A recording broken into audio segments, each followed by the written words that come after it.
memberikan kultum pada Minggu pagi.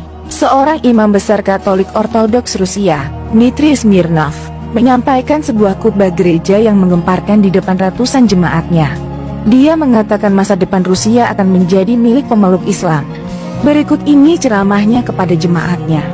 Kalian lihat, ketika umat Islam merayakan hari besar keagamaannya, tidak satupun orang yang berani melewati mereka. Karena di seluruh dunia, di masjid-masjid dan jalan-jalan kota dipadati ribuan juta umat Islam yang sedang bersujud kepada Tuhannya.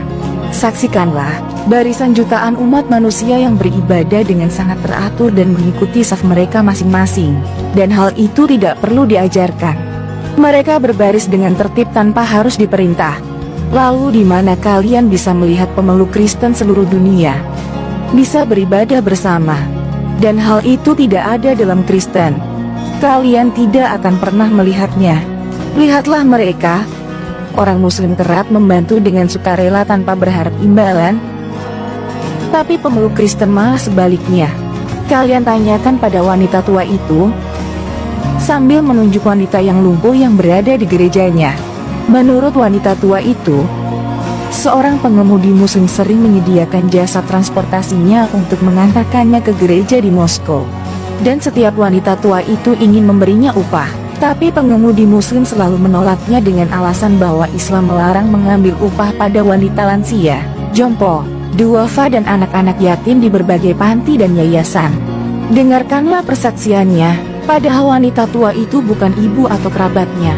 Tapi pengemudi Muslim mengatakan dalam Islam wajib menghormati orang yang lebih tua, apalagi orang tua yang lemah dan tak berdaya tersebut. Keikhlasan pribadi pengemudi Muslim tersebut tidak ada ditemukan dalam pemeluk Kristen yang mengajarkan kasih.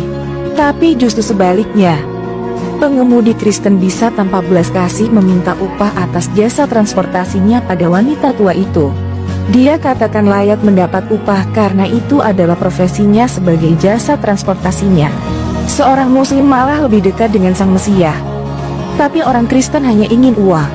Apakah kalian tidak merasakan bagaimana dalam prosesi penebusan dosa, siapa saja harus membayar kepada pendetamu, entah itu miskin atau manula, wajib memaharkannya sebagai ritual pengampunan dosa. Saksikan juga, seorang Muslim tidak tertarik untuk mengambil upah pada orang-orang lansia. Mereka begitu ikhlas dengan sukarela membawakan barang-barang serta belanjaan wanita tua itu. Sampai sang wanita tua itu hendak berdoa ke gereja, sang pengemudi Muslim setia antar jemput wanita tua itu. Inilah kenapa saya mengatakan masa depan Rusia akan menjadi milik mayoritas pemeluk Islam dan negeri ini akan menjadi milik Islam. Kalian lihat pribadi yang berbudi luhur dan santun, mampu membuat dunia tercengang. Ternyata akhlak Muslim lebih mulia daripada jemaat Kristen. Kalian mendengar bahwa Islam dituduhkan sebagai agama teroris. Tapi itu hanya isu belaka yang pada kenyataannya umat Islam lebih mengedepankan tata krama serta kesopanan. Walau mereka difitnah sebagai teroris, tapi populasi jumlah mualaf di Eropa dan Rusia makin ramai berdatangan ke tempat ibadah orang Muslim untuk memeluk Islam. Karena para mualaf tahu betul bahwa Islam tidak sekejam yang dunia tuduhkan. Sekarang dan selamanya, masa depan Rusia akan menjadi milik umat Islam. Di masa depan adalah kembalinya kejayaan Islam. Lihat populasi Muslim di Rusia telah berjumlah 23 juta dan pemeluk Kristen mengalami penurunan menjadi 18 juta. Lalu sisa yang lainnya masih tetap komunis. Ini sebuah fakta bahwa Islam sekarang menjadi agama terbesar di Rusia. Di utara bekas pecahan negara Uni Soviet mayoritas Muslim yaitu Republik Chechnya, Tajikistan,